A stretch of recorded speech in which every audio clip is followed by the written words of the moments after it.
Hello children, a very pleasant morning to you. Now we are going to continue the lesson metals and non-metals. Today is a very interesting topic that we are going to discuss, which is ionic bonding. Okay, so we know that a lot of compounds are around us. Some are ionic compounds, some are covalent compounds. So we are going to learn what are ionic compounds today, which is a very important topic in chemistry and which is a base also. So understand it properly, learn it properly. Okay, come on, let's go to the classroom.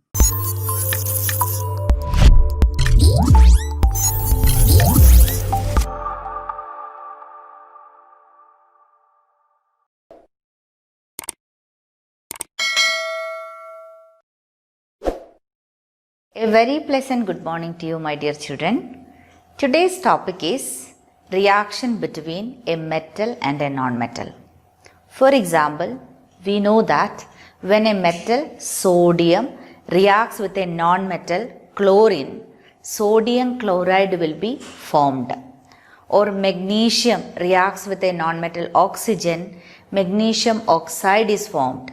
Or aluminium reacts with sulfur, for example, aluminium sulfide is formed. So today we are going to discuss how does a metal reacts with a non-metal. Okay. Now before going to that, we have to understand some basic things. Okay. So here I have written electronic configuration of some of the elements. What is electronic configuration? Electronic configuration means the way of arranging electrons in an atom. We know that electrons are arranged within the atom in various shells. The shells are named as 1, 2, 3, 4, 5, 6, 7, etc. or K, L, M, N, etc. Isn't it? Okay. Now here I have written the electronic configuration of very few metals, some of the non-metals and also noble gases. Okay. So first we will discuss about electronic configuration of metals. See here, sodium has an electronic configuration 281. Okay. Magnesium 282. Aluminium 283. Potassium 2881. Atomic number 19. Calcium atomic number 20, 2882. I have taken a few examples only. So check the last shell electrons. Okay. What can you see? We can see that in any metal, the number of electrons in the last shell may be 1 or 2 or 3. Okay. So the electrons in the last shell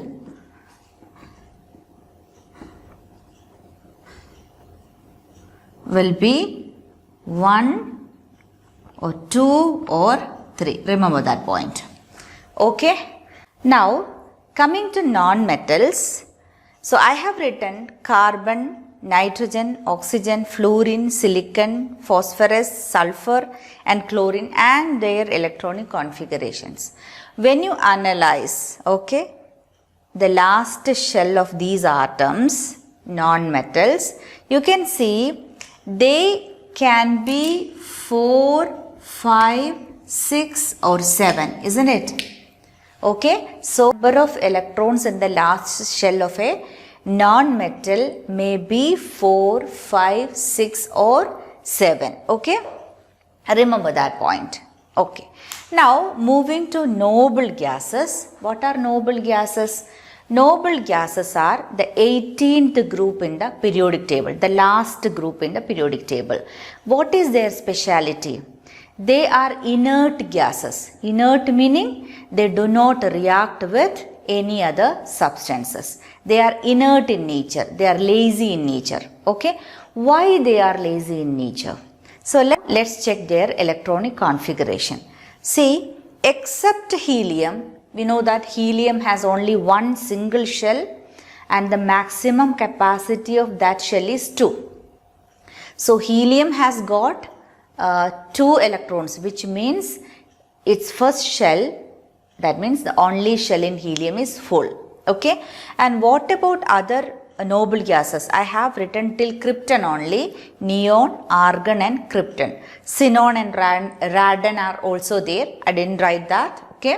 So when you analyze the electrons in the last shell, we can see that they contain 8 electrons in the last shell.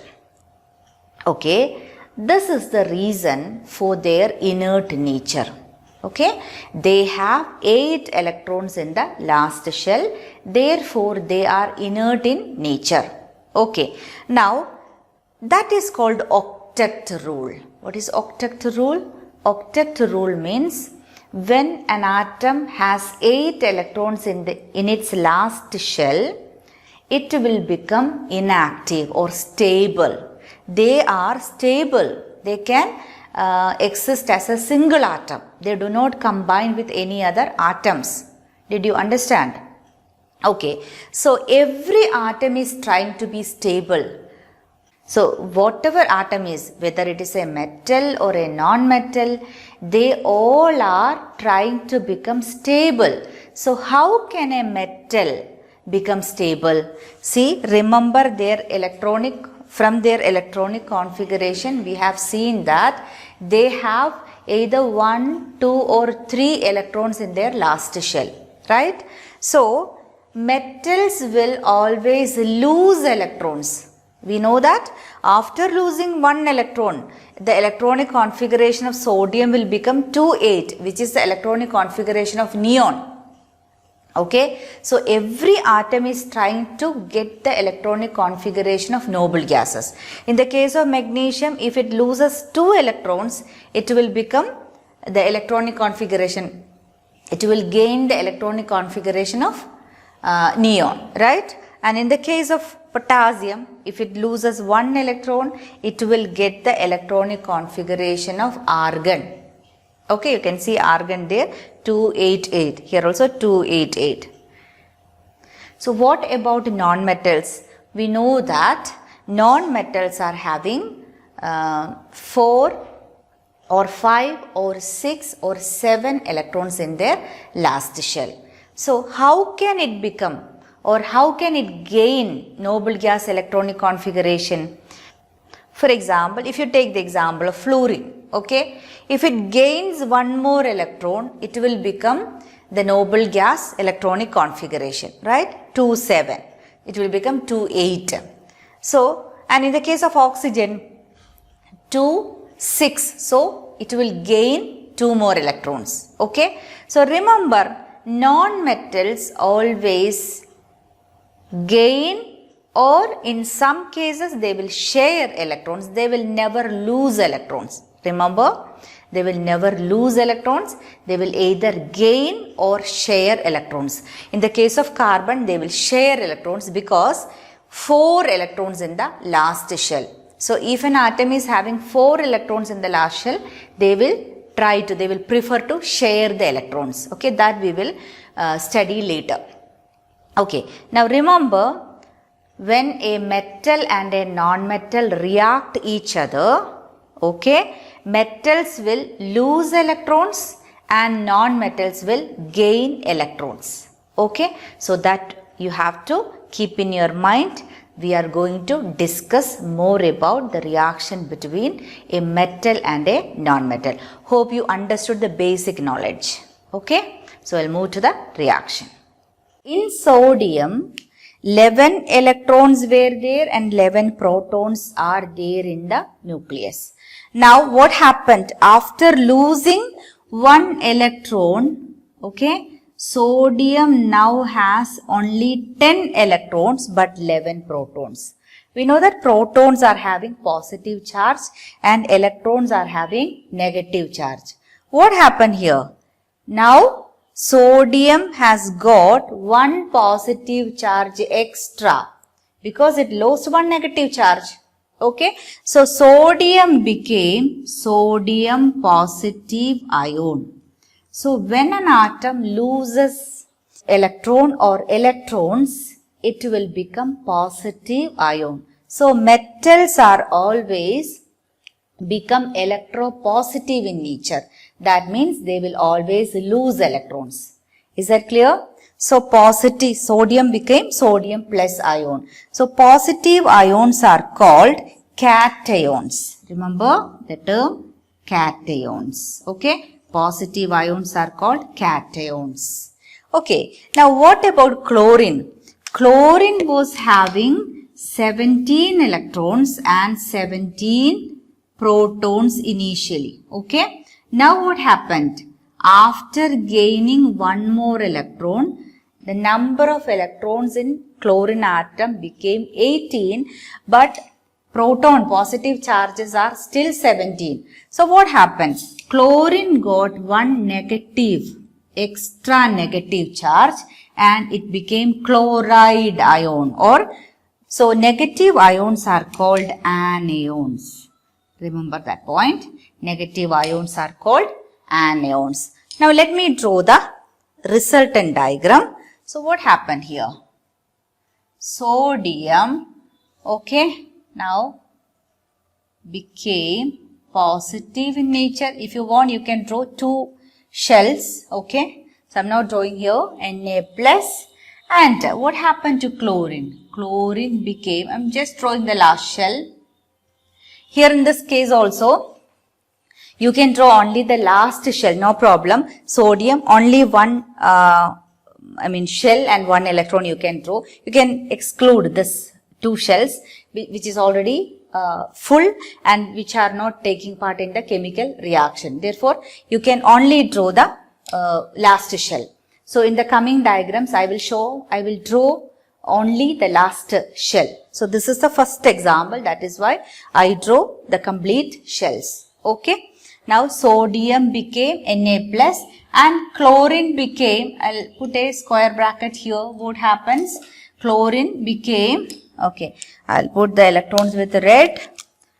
Okay, 1, 2, 3, 4, 5, 6, 7 and 1 electron from sodium. This is the electron gained from sodium. Okay, gained from sodium. Red in color. This is of chlorine's electron. So here what happened? What is the charge of chlorine? Negative. Okay. Now what happened? One positively charged ion is formed and one negatively charged ion is formed. So opposite charges will attract each other. Therefore sodium ion and chloride ion will attract each other and they will make a molecule which is sodium chloride molecule. Okay. So such bonding in which positive and negative ions are formed and they attract each other, bond each other. Such a bonding is called ionic bonding. Ionic bonding. And the compounds formed in this way are called ionic compounds. Okay. Ionic compounds. Now, sodium chloride is an ionic compound. Okay. So, a lot more examples are there. Magnesium chloride, aluminum oxide, magnesium oxide. So, hope you understood the formation of sodium chloride very clearly. In the coming classes, we will discuss more example like magnesium chloride, aluminum oxide, magnesium oxide, etc. And I'll give you some homeworks also. Okay. So, we'll discuss more examples in the coming classes. Okay. So, till then, take care and bye-bye.